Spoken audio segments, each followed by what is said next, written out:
Greetings, everyone. This is Christopher Davis with Aggression Smith and Partners in CSI Tampa Bay. Welcome to our fourth installment of our CDT prep class. Today we're going to be going through some fundamentals.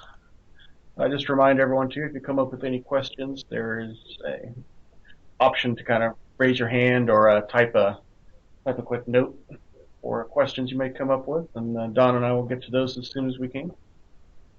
In the bottom left-hand corner, there's a little quote box. If you click on that, you could go ahead and write us messages. Keep in mind, when you do write those messages, everybody sees them, including the recorded program, which we've recorded. To be polite. I mentioned today we're going to be going through the fundamentals. This is covering about 12% of the CDT exam. You guys have probably heard before, we're not covering specific questions or issuances. The goal of the class is to primarily get everyone covered with a nice overview of the reading materials, as well as make sure when you walk away you have a better understanding of what the CDT process is, as well as the construction and design process overall.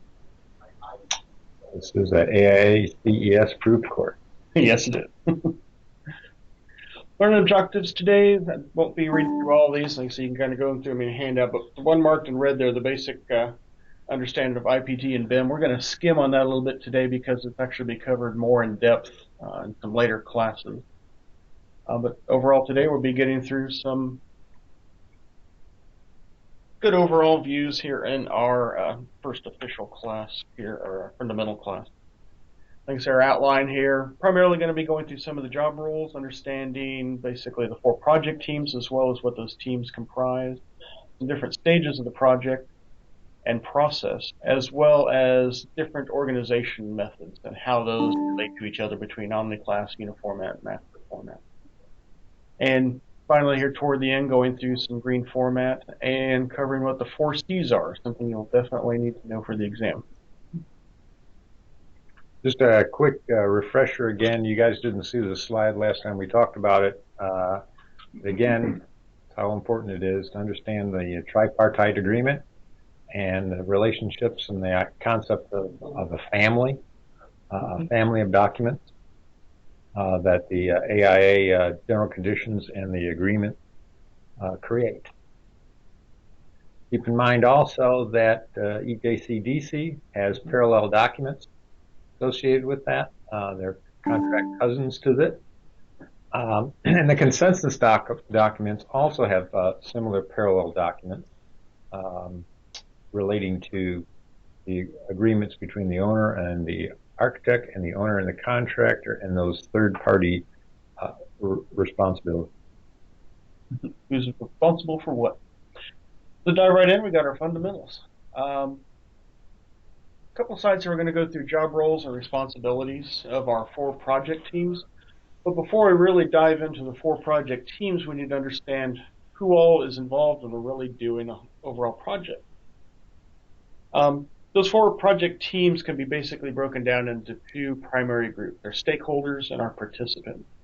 And it's important to understand the differences between these 2 for the exam, as well as why you're going through a particular project itself, to know who your decision makers are and who the people who aren't quite as influential will be. Stakeholders, these are the folks who are actually doing the project. They're the ones actively involved in the project, both from the design phase through finance, as well as toward the end with facilities management and getting more into the lifecycle costing and the actual operation of the project and the building itself. Contrarily, you get participants. Now, the participants have a much more minor role to it. These would be the people actually using the space, but may not have any influence directly on the design itself. This would be the folks in the offices, the janitorial services, the delivery folks, the people who are not directly responsible or involved in the project itself. Now, we talked about our 4 primary groups. You guys talked last time about 3 of these, the owner, design team, and the contractor team. To kind of round it out for our 4th is the supplier team. These are the folks actually bringing the materials out, the salesmen, the delivery groups, the manufacturers themselves. It's important to understand that you actually have all 4 groups that need to work together. The owner team. Basically, we have a group of people who have a problem and they need it solved. And usually that problem is building a building, doing a project, needing something completed. And these are the folks that are providing the money. They assume all the risk on the project. They provide the money for it for most project types, as well as actually occupying the facility in one type or another, either through rental or actually directly. There are two different types within an owner team. You got public and private. Now these will break down into primarily funding sources as well as accountability in the project itself. Private projects are individually funded as well as usually typically done by developers and businesses. Public projects are open to scrutiny. They are open to bid and can have a lot of unique challenges to them themselves. You'll see this with federal, state, county. The owner team itself is not just the people providing the money and the direction. There's actually subordinates underneath the owner itself. A lot of these involve bankers, attorneys, appraisers, various marketing components to make sure they're selling the space correctly. They also tend to have surveyors. You'll also see a lot of sustainability experts because the owner needs to involve a sustainability expert very early on in the project to take full advantage of the sustainability aspect. You also see traffic engineers to make sure they're placing the project correctly, have a good flow. Kind of read through some of these. Now, there are some others that also affect the owner team. The primary on this one, you'll see the AHJs, good acronym to know and memorize. These are the authorities having jurisdiction. These are your city officials, your code officials. These are the state agencies, such as the fire marshal, building department, the ones that are going to influence the project and sometimes determine how all it's going to be built and what you can and cannot do, especially when it involves items such as healthcare and certificates of need. You also have occupants, who's going to be inside the building. Sometimes these are tenants and vendors themselves who will have a direct impact on the project design and how it's going to look. So, design team. We talked about this, reference to the architects, the engineers, civil, structural, mechanical, electrical, plumbing, interiors, sustainability. There's quite a large group in here we'll touch on here in a moment. The responsibility for the design team is primarily to go through and provide professional input as to how the project should be done in a responsible manner. There are multiple disciplines usually involved in every project, and they all have to work well together. This is the general breakup of the design team, primarily from the architect side. We'll touch on this. You'll see some similarities between the contractor side and the engineer side as well. Where typically you have a principal in charge, project manager, and then below that you'll have the designers and then the people actually doing the work, or we call them the producers, the drafters. We need to change that to modelers. Yes. The BIM modelers, the family creators, the ones actually doing the work on the day-to-day basis. And then finally, where the project's being constructed itself, you have the construction administrators, which is what my current role is in quite a few projects. From the engineer side, you're going to see the same type of breakdown, but there's quite a few different engineers involved in a particular project, from civil to structural. You'll actually see cost estimators involved in some projects, especially on public ones, to make sure that the project's being designed within budget and things are going smoothly. Those cost estimators may actually be involved while the project's ongoing as well, to help keep track of the contractor for billing and pay applications.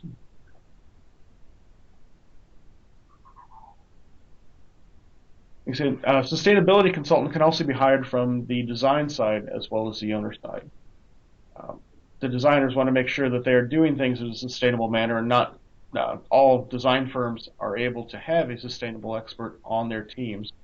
And they will typically be a consultant just to make sure that that particular group or person is very familiar with that area and that region, because it is very region specific. Some other very popular ones, but oddball ones, you can get into anything that's very unique on a particular site, such as if you have a helicopter landing pad or swimming pool, fountains, things you want to make sure to control in a particular way or may have a very unique design or construction aspect to them. Contractor team, these are the groups that's responsible for actually putting the stuff in the ground, getting it out of the ground, and making it look pretty. Physically building the project itself. The contractor has various roles from managing the construction itself, coming up with cost estimating, making sure everything's staying with the budget, and making sure everything's staying on schedule. And time scheduling as well as overall project scheduling, and keeping within those timelines is one of their major roles. This is where that contractor team role seems very similar to what the architecture team role is. Here you got your principal in charge, and it breaks down for your project managers, engineers, and then the folks actually out in the field doing the work. Other important aspects of the contractor team itself are going to be the safety, scheduling, and accountants. This is primarily to make sure that they're billing correctly, billing on time, as well as staying in time and construction while the project's being built itself. The contractor also has to manage all the subcontractors. These are the guys out in the field physically doing the work, putting the building together. The contractor's there to make sure that they're staying coordinated while they do all of these things. And finally, that fourth group, the supplier team. These are the product sales reps. These are the manufacturers, the distributors. These are the people making all the pieces and parts that go together to actually create a project. This is everything from, you look at the side, the glazing, the glass, the sealants, the aluminum tubes holding it together, the flooring, you name it. This particular group is very important because they have a particular set of knowledge about their particular product and can be an invaluable resource to both the design team and the contractor themselves. From the contractor side, they're going to be the ones who know when it can be delivered, how it can be delivered, how it has to be stored. From the architect side, they're going to be the ones providing information for things like solar heat gain and how the particular project is going to work in your particular environments. They can be, like I say, an invaluable asset to be both the contractor and the architectural design team. Many of them actually get involved afterwards with the owners when it comes to the facility management and how they're going to maintain those particular products once they're installed. How they're going to clean them, how do they repair them to make sure that it's done correctly. Next group we're going to talk about here is teams. A very important part of any project is making sure that you have a good team and the team works well together. There are some factors that go into what makes a good team effective and what makes a good team ineffective. I'm primarily going to focus on the effective parts because as many of us have realized or have some past experience on what the ineffective aspects are going to be. How can you tell if you have a good project? This really covers kind of the overall aspect of that is if you have a happy owner at the end of it, that's how you know you have a good project. It's not how well the project went while it was put together, or it's kind of making sausage. You don't necessarily want to see the sausage being made, but at the very end, everyone gets to take a bite of it, and if it tastes good, everyone's happy. Things that really contribute to that is making sure the project is on time and on budget, and a lot of that falls into having tight construction documents as well as a contractor who knows what they're doing from a costing and timing scheduling point of view.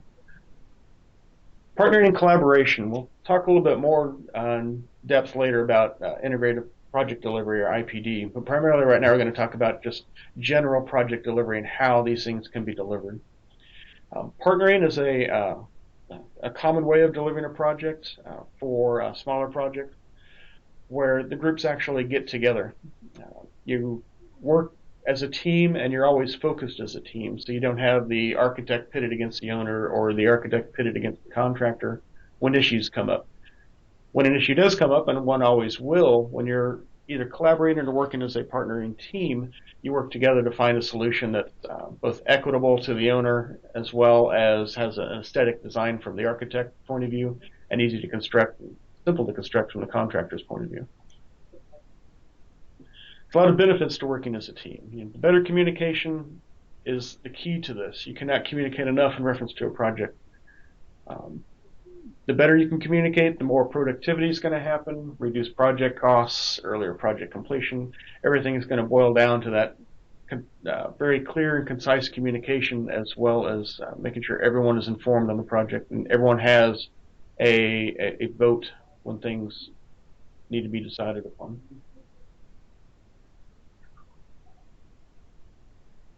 There are many obstacles to this. Say it sounds great on paper, it's easy to say, but when actually put into practice can be a challenge.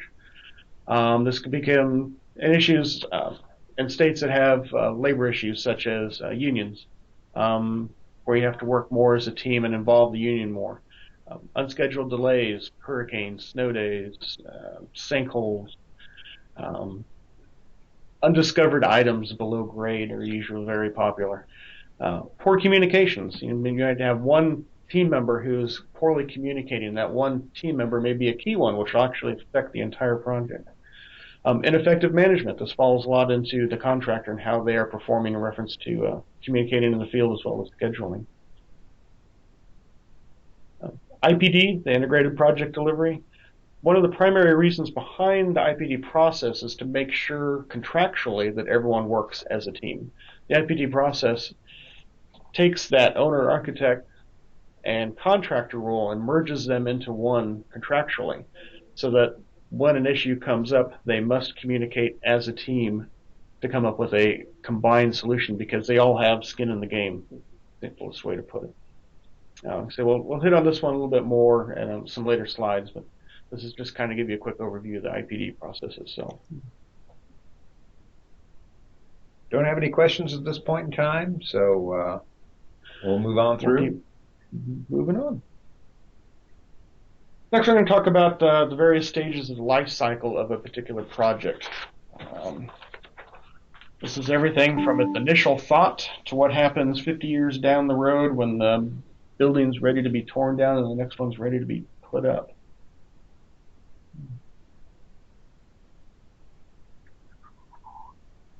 I kick off this. Notice this is a life cycle or a facility life cycle. The life cycle of a facility basically involves everything from its initial concept to what happens later on in its life.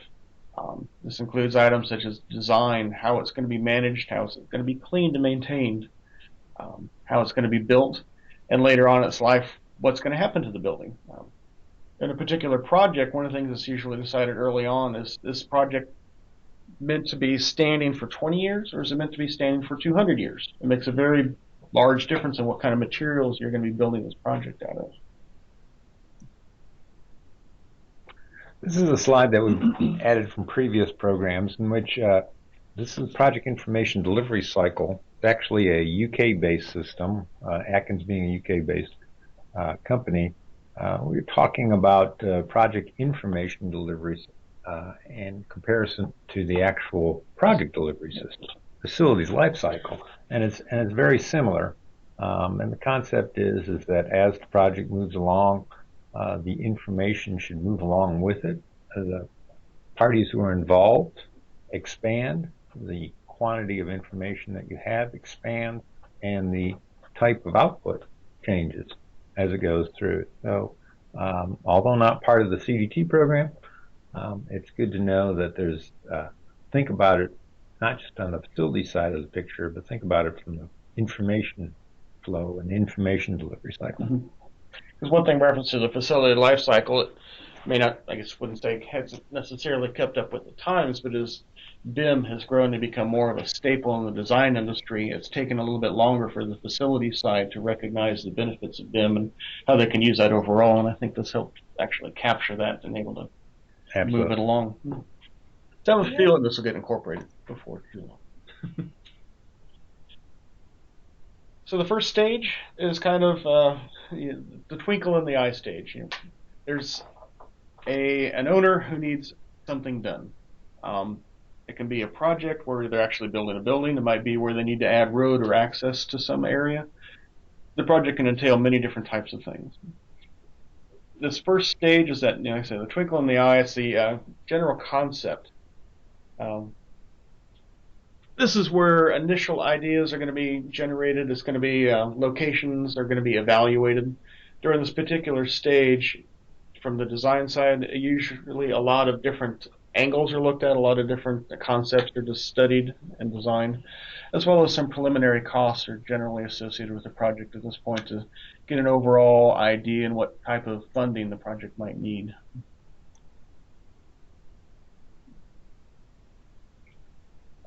During these early phases is also when the owner is going to figure out what type of delivery method they want to use. This is going to be a design build, design bid build. It's going to be a turnkey system.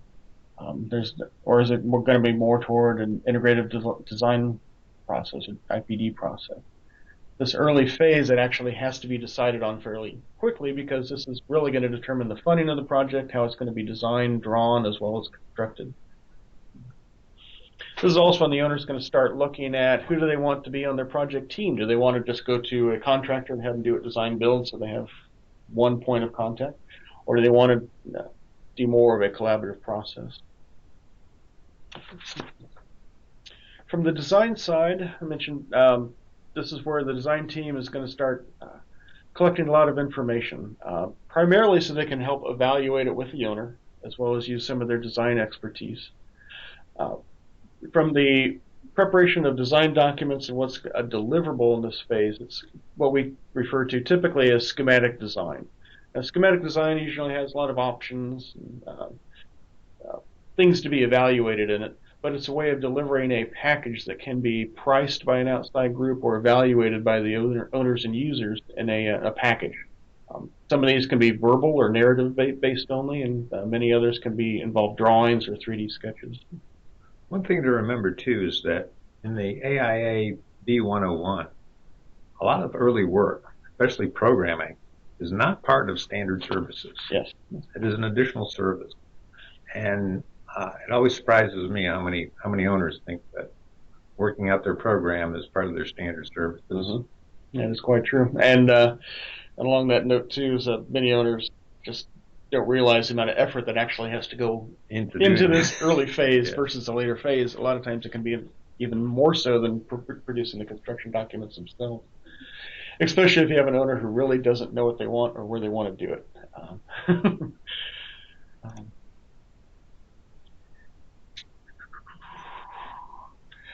Kind of after that initial schematic design and design development phase, we start going more into construction documents. These are the documents that are actually prepared by the architecture and engineering team that the contractor will use to make the building or put all the parts together. They're going to use these documents to get pricing, to go out to the regulatory agencies or the authorities having jurisdiction to get approvals, as well as assign a time to it, because they got to figure out how to build it, what's the phasing and sequencing, and at this point they can really put a hard time on how long it's going to take to put this project together. Procurement.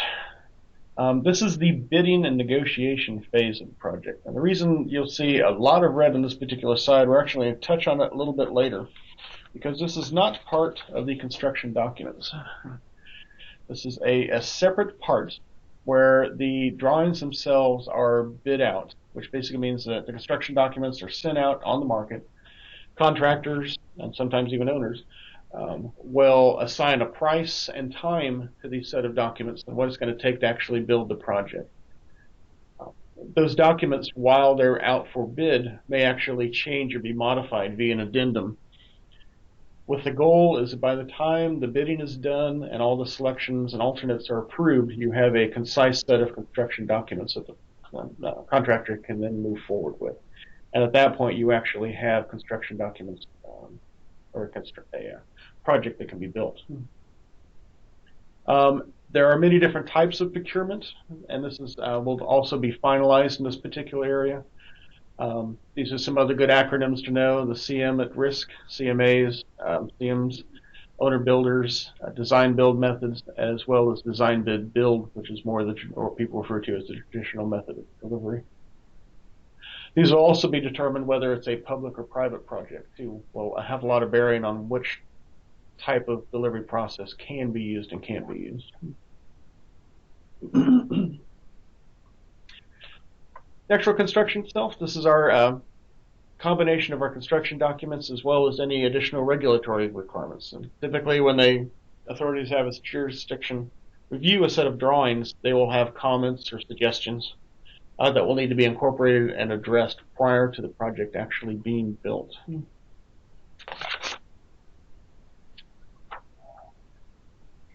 Once a project's built, you run into the facility management phase. This is where the owner is maintaining the building. He's going to be paying the bills, cleaning, minor repairs, as well as if it's like an office building, they're going to be doing tenant renovations from that point forward. This is also where the owner takes over control of the project after the contractor is done. At the end of project construction, the contractor will essentially turn over the keys to the owner, and at that point, the owner is now responsible for the project itself. There is a slight warranty period, typically 1 year after that point, where the contractor will come through and fix any issues that pop up, so long as they are basically warranty items, not something the owner has recently broken. But otherwise, at this point, it's the owner's building.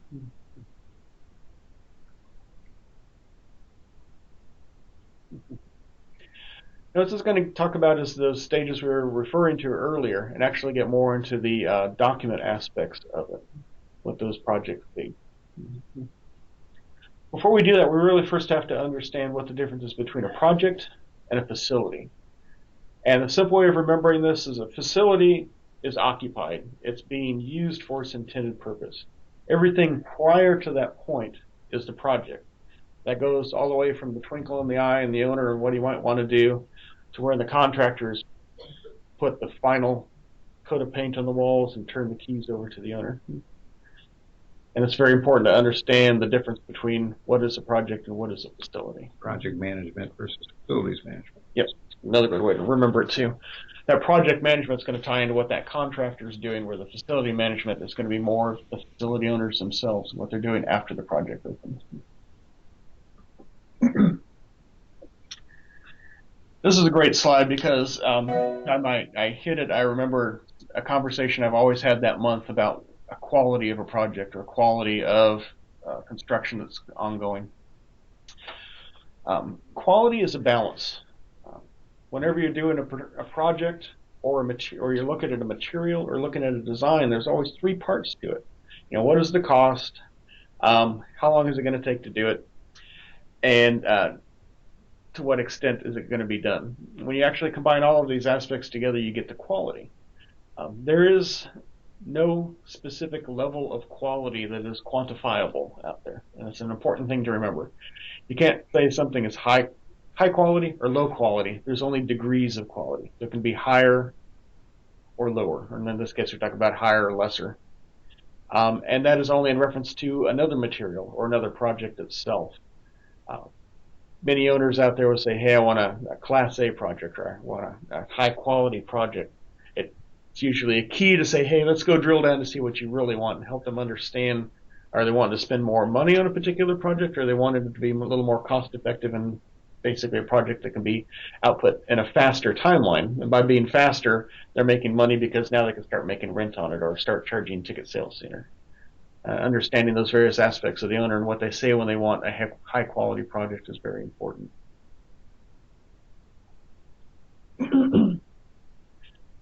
As Don mentioned earlier, there's contractual language out there that references to the design team about what their deliverables are in a particular project. Usually schematic design, design development, and construction documents make up what is referred to as the design stage. There are many things that can be added to that as additional services. Don mentioned too. Some of those also include items such as sustainable design services, programming, additional budgeting for their project early on, high-end renderings, movies, things we tend to do a lot more of lately that owners are seeing as basic services that we have to remind them, hey, these things take a lot of time, a lot of effort, a lot of money. We'd like to be compensated for it. Pretty please. Like I mentioned, that the definition of design is a contractual and can be negotiated. It's clarified in the AIAB 201 and the EJ/CDC documents. Like I say, the CDT exam is based on the typical definition of what design is, which is that schematic design, design development, and construction documents.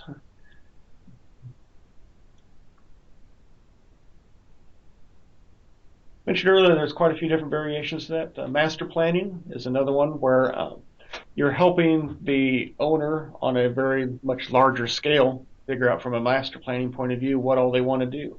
If you're doing a campus, university, or hospital, these items might be figuring out in the future where they have room to put buildings, how high those buildings are going to be, what size, and then what relationship they're going to have to their adjacent buildings.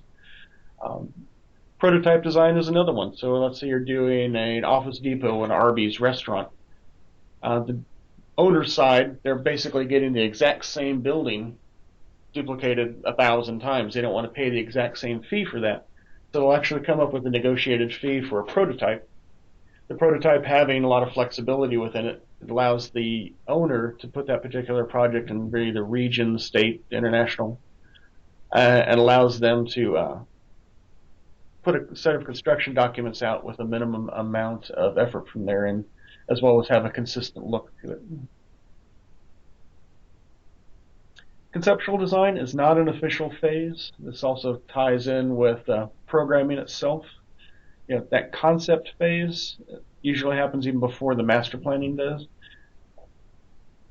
These can be hired out as additional services or part of an ongoing contract with an owner. These have a lot of different variations to them, so I'm not going to dive into some of the specifics, but here's some you can actually read about. And like I say, the book itself will get into a bit more of these in depth. The conceptual design documentation takes on many different forms, but typically it's going to be a narrative or images to help either sell or raise money or help provide some direction to either that design team or the finance group so they can help raise the proper amount of funding. Typically, like I say, these take on the images and just simple narrative or PPDs, which you'll learn about a little bit later. Preliminary project descriptions. Schematic design, this is our first official stage. At this point, the site is known. You can actually place a building on it, and you know various restrictions that apply to that particular site. You can start figuring out how egress and delivery on the site itself, how the building should be placed, landscaping, detention ponds, and then also get into the physical building itself, how tall it can be, how wide it can be, what type of glass it needs to be, is it in a historic district, skin materials, things of that nature. But at this point, you're really not getting into the nuts and bolts of what the door sizes are, corridor widths, or the exact programming within the space itself might just be conceptual. At the end of this phase, there's a specific set of documentation or deliverables that are expected and usually contractually agreed to. Many times these are just the rendering.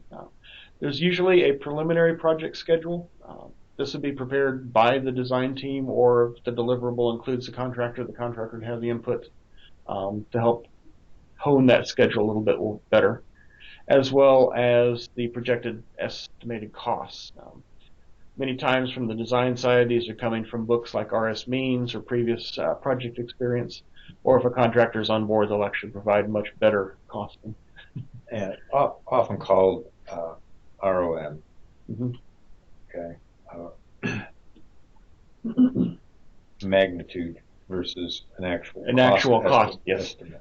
Yes, these are approximations, more or less. Design development, as the name states, this is where the design is actually developed. At the end of this stage, design should be completed. And construction document should basically be taking the design, which is now completed, and making it built. Detailing. Yep, just doing the details and providing the information to physically build the design. Not a time for the designer to start changing their mind. Now, I say that knowing that 99% of the time, design is still occurring during construction phase, but contractually, that's the goal at the end of the design development phase. During this phase, you're trying to figure out what the materials are, the surfaces, the details. You're honing in on the spatial relationships, corridors, how the mechanical, electrical, plumbing systems integrate, making sure everything fits above the ceiling and below the slab. All the nuts, bolts, and pieces. This is also where you're dealing a lot with manufacturers, honing in on specific design elements as well as materials that you're going to be using. The documentation for this phase are the deliverables. There are two different types that are popular. Outline specifications or uniformat are two typical ways of delivering at the end of this project for specifications. There'll also typically be renderings as well as floor plans, sections. Updated narrative, and an expanded narrative as well. Getting more into the nuts and bolts of the project itself. Sometimes cut sheets of materials. Yep, especially if there's anything unique in the project, this would be the good time to make sure that it's actually worked out so that you can convey clearly to the contractors or anyone looking at the project that it will work. Next, we have the construction documents phase. This is where we're actually doing the details, the specific notes. This is where you're conveying the design to the contractors so the project can physically be built.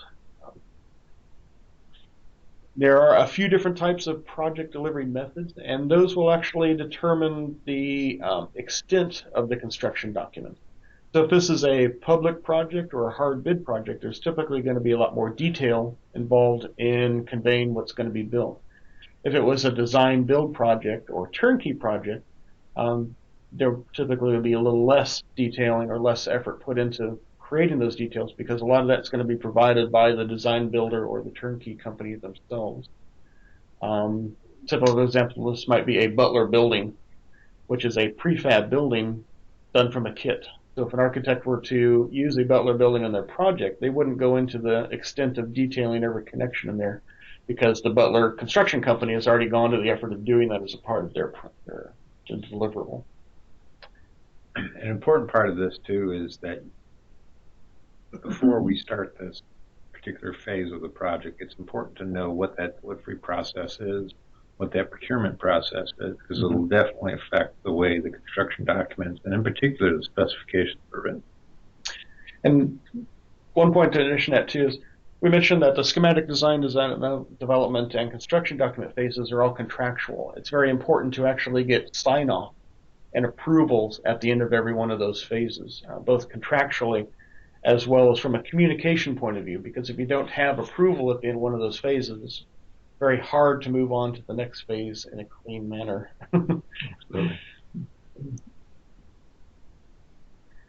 Construction documents, there are many different ways of delivering both the documents themselves as well as how they're prepared.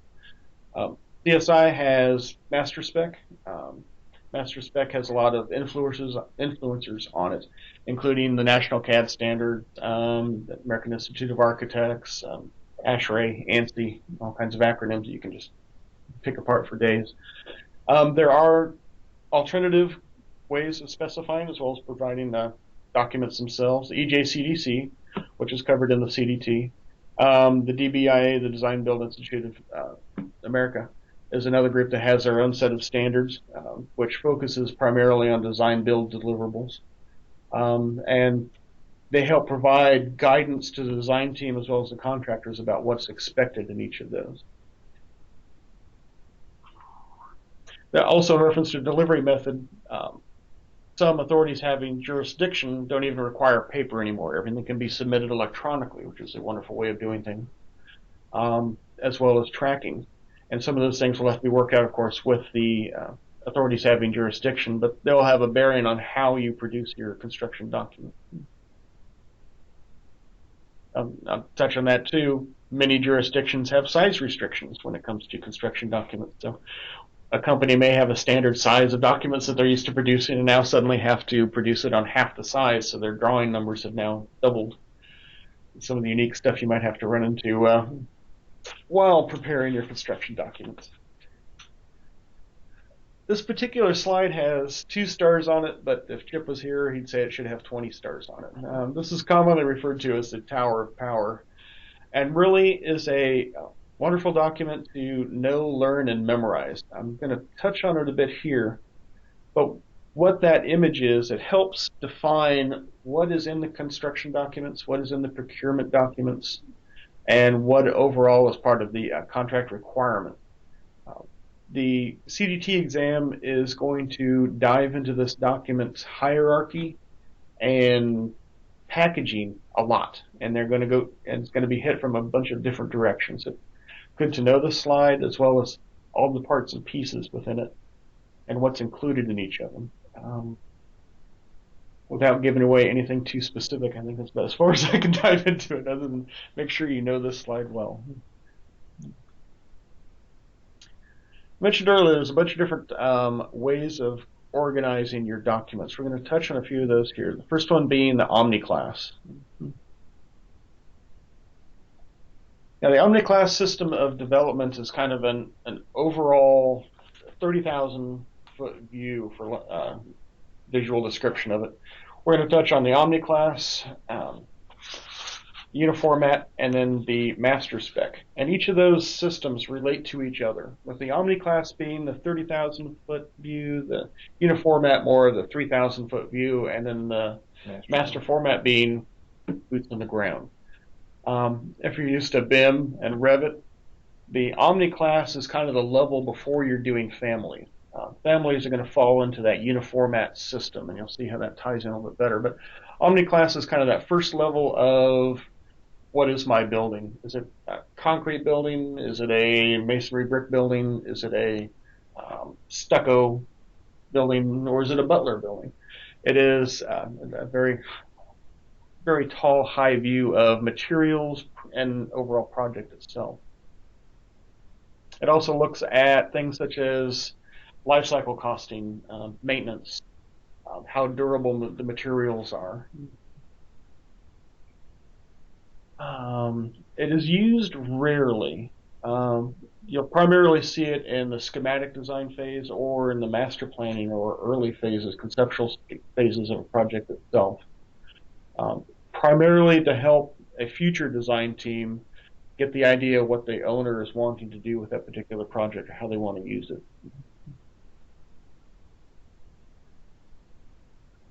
The Omni-class breaks down into these various materials or various areas here you can see. Some of them are materials oriented, some of them are properties, disciplines, services. Like from example, services would be electrical service, plumbing. Are you going to use a septic system or are you actually going to hook into the city sewer system? Or are you going to do a sustainable project where the outflow is actually recycled or reused or used for generation of power or used in some other method? The Omni-class will help define that and how you want to do that in a particular project to provide organization to the team and direction to the team as a whole. Very rarely used. Very rarely used. I have yet to use it. Me too. Uniformat is being more and more used thanks to BIM, Revit, and all our various other systems out there doing families and putting things together. Uniformat, originally it came up was to help provide preliminary costing to systems. So from a design team's point of view, they could say, hey, I'm going to do a masonry wall that's R30, and that would fall into a particular Uniformat class, and there'd actually be a cost that you could associate with that to do preliminary project budgeting, as well as help convey to the design team which all you want to do. And that became more and more implemented into the BIM system with families, and realizing that families and the Uniformat system tied in very closely with each other. They've now kind of merged the two together. It's primarily used during the schematic and design development phases when it comes to the paper or the narrative version of Uniformat. And you kind of see how it breaks down here where you're talking about the building components themselves, the shell, the structure, conveying systems, building systems. It's more of that 3,000 foot view on each one of these parts and pieces. And they can be broken down further. And granted, when you start doing that, it becomes more and more into the master spec realm. Here's a good example from a Uniformat side. That substructure is the first level of Uniformat. The Omni-class is actually a bit higher than that. It wouldn't get into the substructure aspects. But from the Uniformat, typically it's going to break off at about that the standard foundation level. Very rarely will you see it drill into the wall foundations levels without it getting into the master format category. Yeah, one of the beauties of Uniformat, to use it up front, is that you're looking at a systems approach. So if you're looking at a wall system, say for instance, you're going to you want to compare up front a brick veneer on metal studs, or is it brick veneer on concrete block, or maybe it's a standard veneer wall system, or is it some sort of a hybrid system associated with it? So you're looking at an entire, again, versus an individual product, you're looking at an entire system and you're comparing one to another. Uniformats is more and more being used by teams, especially in the schematic design phases of the work. Our SpecLink software that we have at Atkins has a great system for creating specifications or preliminary project descriptions, PPDs, PPDs, in uniformat level. And so it's great for doing comparisons that are both quick and cost effective from the design side, because you're not having to put a lot of effort into narrowing down what type of stud is it, what type of insulation is it, who's the manufacturer. It's a very quick and effective way to compare different systems for the owner early on in the phase. You should not be in uniformat levels when you're doing construction documents. Master format. That's kind of where our boots hit the road. It's been around for a while. You will still see some of the older systems out there. I guess I'll touch on that here in a moment. Master format's really created by CSI, and it's a way of organizing all the parts and pieces within a project specification so they communicate clearly and concisely with each other, as well as correctly at a product level. At a product level, as well as integrated with each other. There's a very specific organization to master format, and the reason behind that is twofold. One is to make sure that the system itself correlates within itself and relates. So something in Division 1, which has an overlay for all the other divisions, is able to overlay correctly without causing any issues from a legal point of view, as well as the contractual or construction point of view. It helps promote the standardization. So if someone is talking about a Division 09000, everyone's talking the same language. You're not having any confusion out there.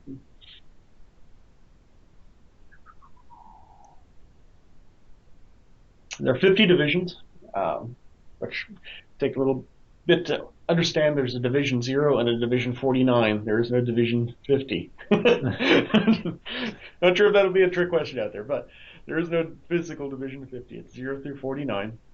And that has been around since 2004. Occasionally, you will still run into the old 16 division system.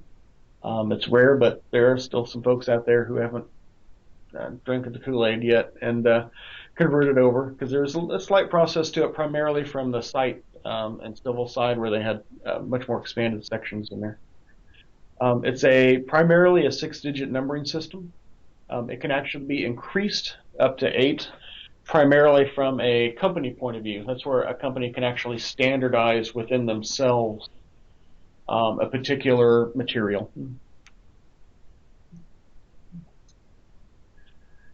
It's broken down into, we mentioned, the 0 through 49. Those sections and divisions never change.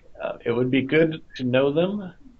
Maybe not necessarily have every single one of them memorized, but be able to narrow them down enough to and answer a question in reference to, thermal and moisture protection is Division 7 or is it Division 8? It's not only good from a professional point of view, but questions like that will be on the test. But one that will definitely be on there is Division 1 and Division 0. Those are two very special divisions within the 49 that are there.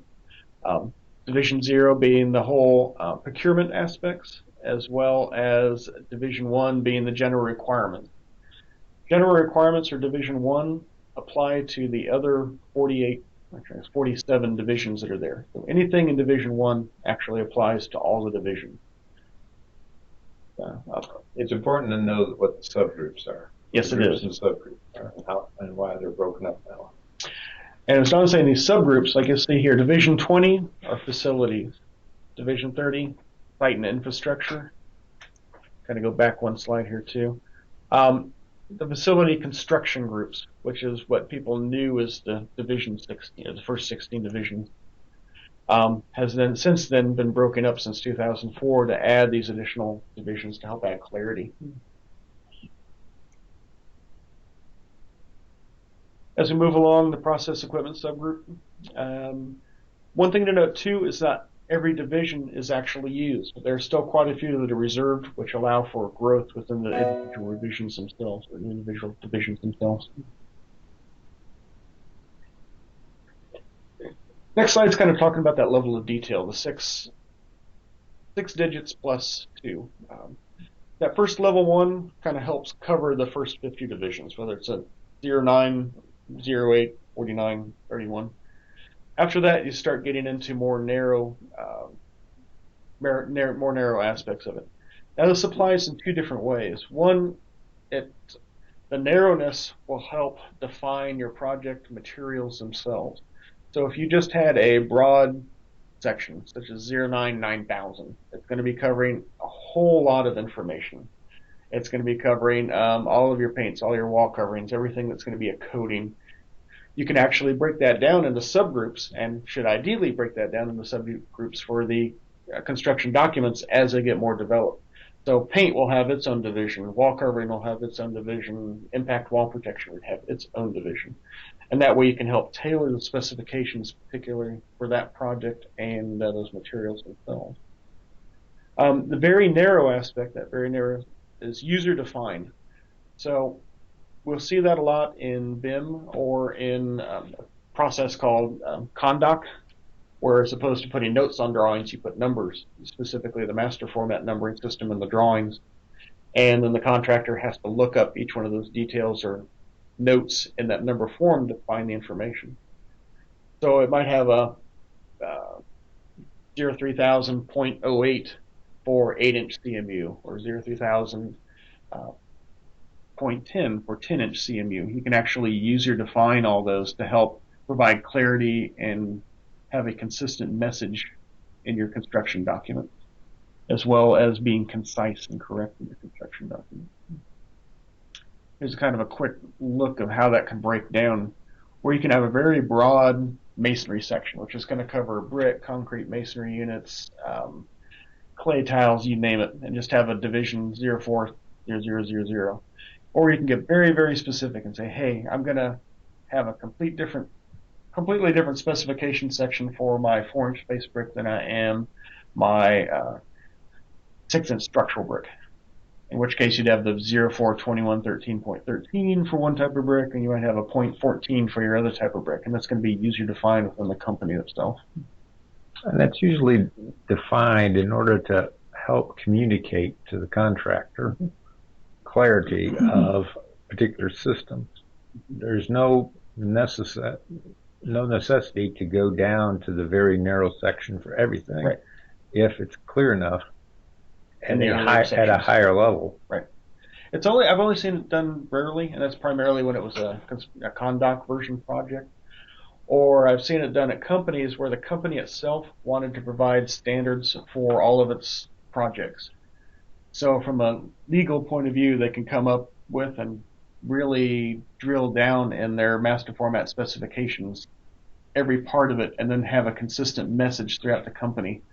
So that way, anytime did the 04211313, everyone in the company knew exactly what that was, and it was never going to change.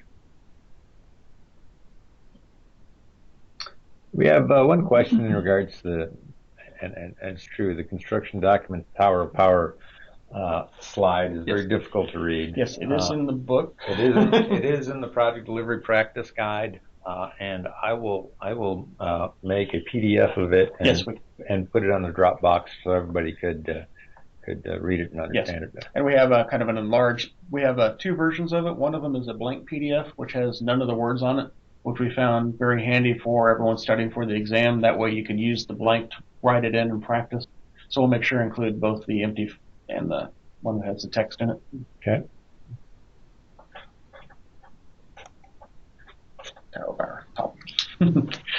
Next comes the 4 C's.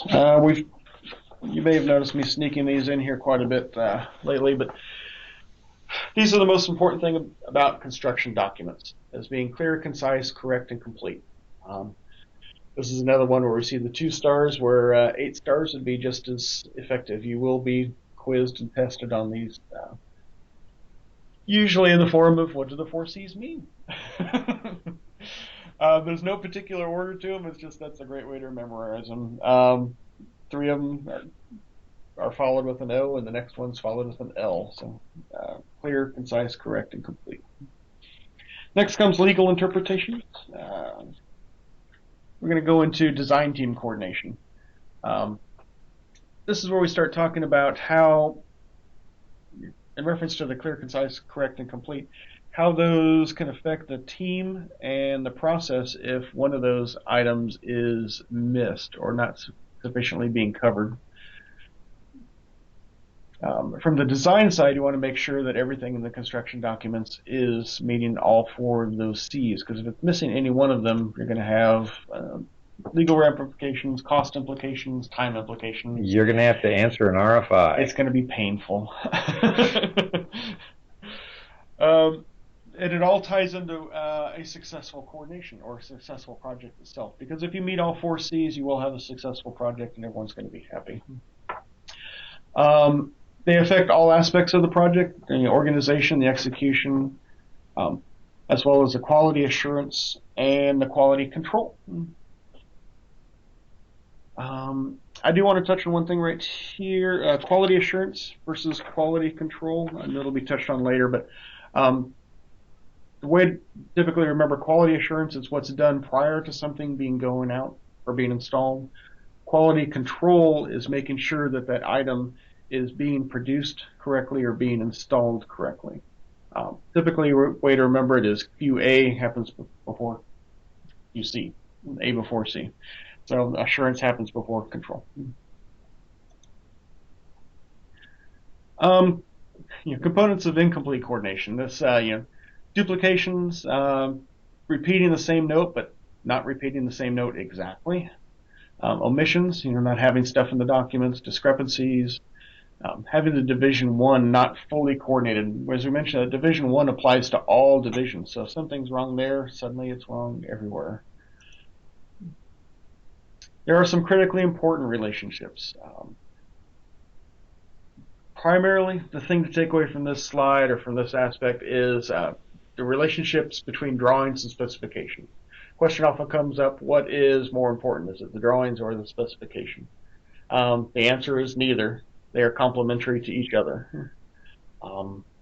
Something to remember for now and the rest of your career as well, that they are complementary to each other, and neither of them is more important than the other one. Drawings and specifications do need to coordinate with each other. This is one of those areas where that additional level of detail can help provide clarity within the specifications themselves, but also making sure that they are being edited properly. There shouldn't be something in the specifications that's not in the project itself. And that is typically where a lot of the errors happen. Or the specifications, it either gets accidentally edited out or not included because the spec writer wasn't informed properly that it needed to be in there. Or the terminology is different. Yes. You're calling it out as flexible flashing versus through-wall flashing, or a specification, and that's a no-no. Yeah, and semantics is everything. Is it stucco or is it cement plaster? Is it gypsum wallboard or is it drywall?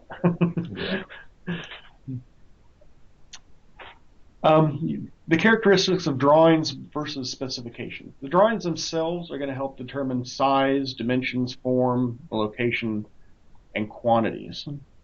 And this is where these graphic aspects come in. They're going to help convey what these parts are and how they are to each other. Where specifications are going to get more into the quality, the workmanship, what parts are needed to coordinate adjacent to the next parts. It's going to get into the products and materials themselves as well. And it helps describe a lot of the administrative procedures, such as shop drawings, warranty items, maintenance for facilities later on will be included in the specifications themselves. Next comes green format.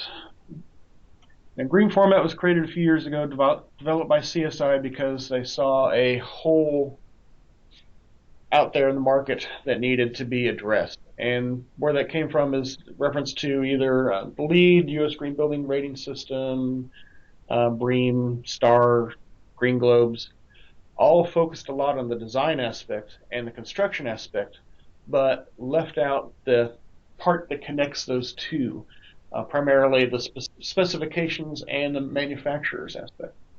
So what green format allowed the manufacturers to do is a place for them to advertise and communicate the sustainability aspects of their products to the design community so they can then specify around them correctly and get the correct information. Because if anyone's done a LEED project or a BREEAM project, STARS, or Green Globes, most of that time from the design side is spent collecting and comparing information that's not easily found. Primarily breaks up into 5 data categories. Most of these are going to be focused around, well, to back up a little, each manufacturer provides this information to CSI, and then CSI publishes it. It's up to the manufacturer to make sure that they vet out their own information correctly. And there's a process if a design team or a contractor sees something that's incorrect, they can report it to CSI, and CSI will then get with the manufacturer to have these items corrected. But the manufacturer will provide items such as their life cycle costing, who the testing agencies were, who they tested to, their background information, and their product details. These might be solar heat gain coefficients, solar reflective indexes, whether they meet Green Guard certification, these various aspects. That gives them a place where they can actually advertise all these type of things. Gives them a brief description of what all they're providing from a sustainable manner, as well as provide a searchable database for the design team.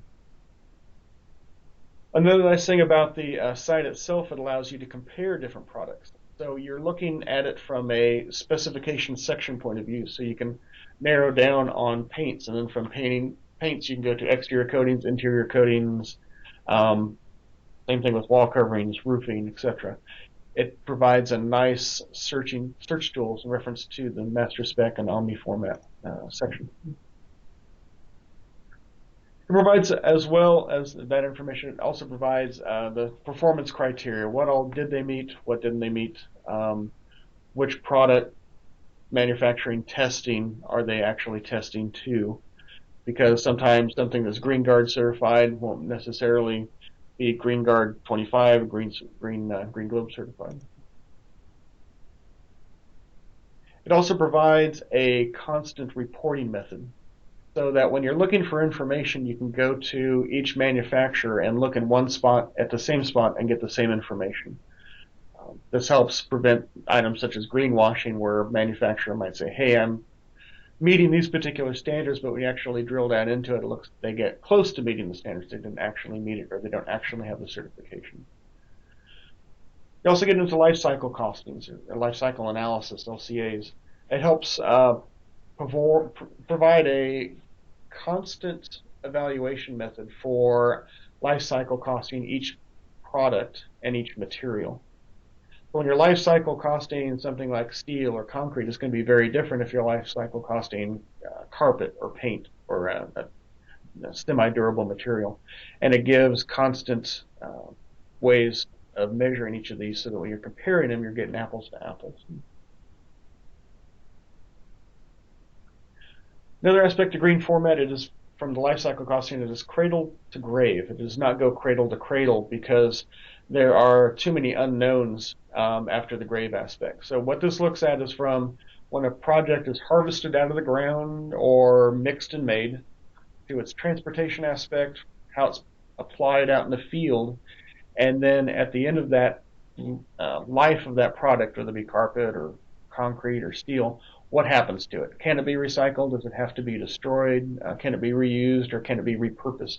And that is as far as this particular system takes it, because there are too many variables after that grave aspect. It also has an additional information, this section, which allows the manufacturer to provide additional information beyond what certain standards might be looking for. So you may be working on a net zero project, which is beyond what current codes or current standards are typically requiring or asking for.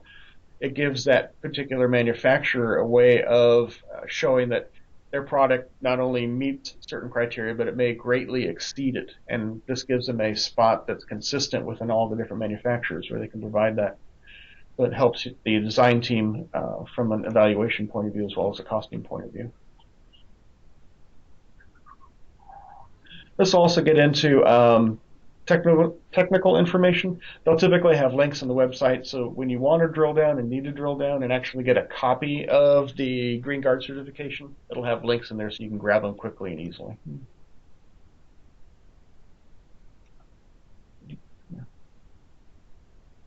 And finally, to go touch a little bit on sustainability and green building as a whole. The CDT exam will touch upon sustainability. We're going to touch on the physical definition here in a moment. But what is the definition of sustainability can vary a lot, and it will vary a lot depending on the project and the owner and the design team themselves. They'll actually have to nail down and figure out what aspect of sustainability that project is shooting for. Now, there are many drivers behind sustainability. Is this something the owner wants to do? Is this something the authority having jurisdiction or the municipality is requiring? As we move forward, the energy requirements on buildings are getting more and more stringent every time a code is released. The reasons behind that is because the building industry and buildings themselves use a vast amount of resources and energy throughout the world. And we realized about 20 years ago that as the design team and construction teams move forward, we are the primary drivers to help reduce emissions, reduce consumption, and help provide a more sustainable future. It's not going to be necessarily the owners and the people using the building. It's going to be us from a design point of view to help ensure that this happens, because we're kind of that last line to make sure that we design stuff in a sustainable manner, we design stuff in an energy efficient manner. From the CDT aspect, they're using the EPA's definition of what is sustainable design. In the interest of time, I'm not going to sit here and read through this, but from the slide, make sure you kind of read through this and understand it. It's not the USGBC's definition. It's not Green Globe's definition. They're using the EPA's, which is what was originally used to develop the USGBC's. But the primary things to remember about this is they're focusing on energy, water, and material saving. This is both from the manufacturing of those three things as well as how they're used.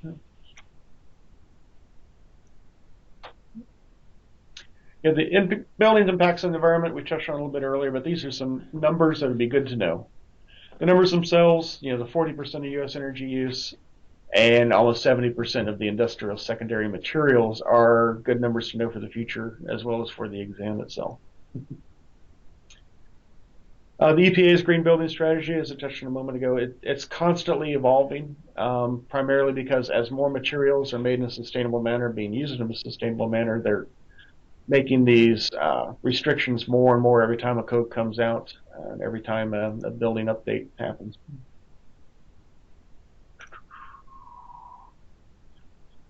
EPA is also trying to focus in on research and development. They want to encourage building users and designers to push the envelope, to go toward that net zero building, or to go toward a building that actually produces energy or produces water, or provides more back than what it takes. And they have incentives out there to help both the design team design buildings along those lines, as well as facility managers to operate and want buildings that actually do that. Many sustainable standards are becoming mandatory, especially as the new codes come out. We've already known about state buildings as well as federal buildings requiring different levels of sustainability. We're also seeing many different organizations requiring it as well, each having their own set of guidelines that they want everyone to actually achieve. The EPA was the primary driver behind this initially, both from a water and electricity point of view. And since then, standards have been developed, primarily the ASTME 2114 and 184, which help provide definitions for what is sustainable and provide guidance to the design teams themselves as they move forward to make sure they're doing things in a sustainable manner. As I mentioned, there's many different groups out there that provide both design guidelines to how to design a building that is sustainable as well as operate one, primarily being the U.S. Green Building Council and Green Globes being the ones that primarily use. NIST and Bs is more of a European standard. We're also seeing it in Saudi Arabia being used a lot. And then the EPA Energy Star program is more for an existing building or facilities manager to use. All these systems can be used in two different ways. One from the design team so they can design in a sustainable manner, and the other from the facilities side so that as they continue to use a building, they are both cleaning and maintaining it in a sustainable manner.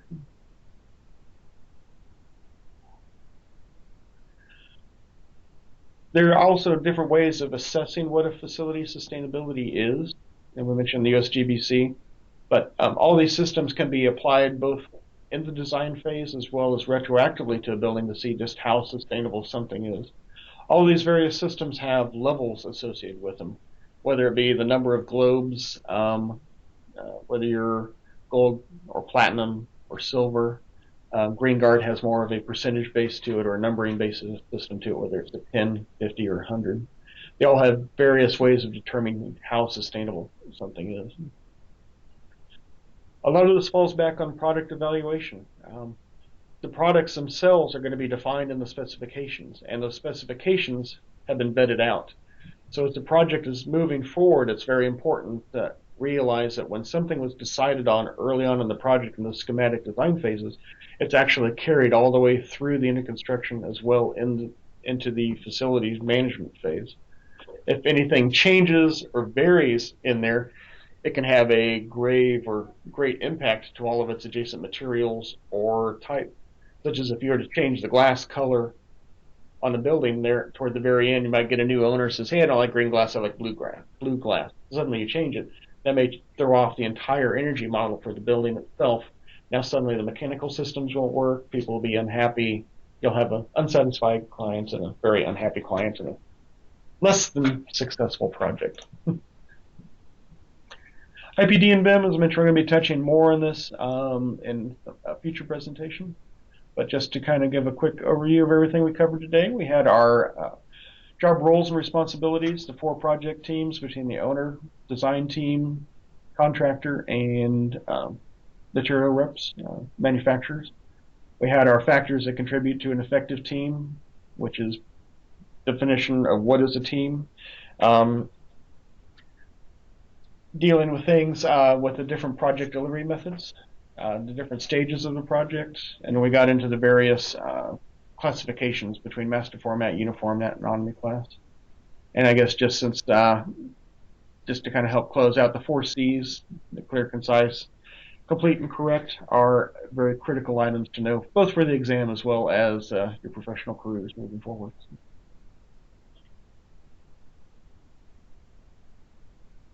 And with that, and as far as questions are concerned, the one question we had is, where can I find the practice guide? Well, the practice guide is called the Project Delivery Practice Guide. That's available off the CSI website. CSInet.org is the website. And if you go to that, you can order it from there. You can also pick it up from Amazon. Yep. And the older manual is called the Project Resource Manual, the PRM. That one's no longer being used. All the current exam questions are going to be taken off of the Project Delivery Practice Guide. Make sure you have the most current guide out there. So with that, thank you very much for listening in. We have no other questions. Happy holiday. Thank you very much, Don, and everyone have a great holiday.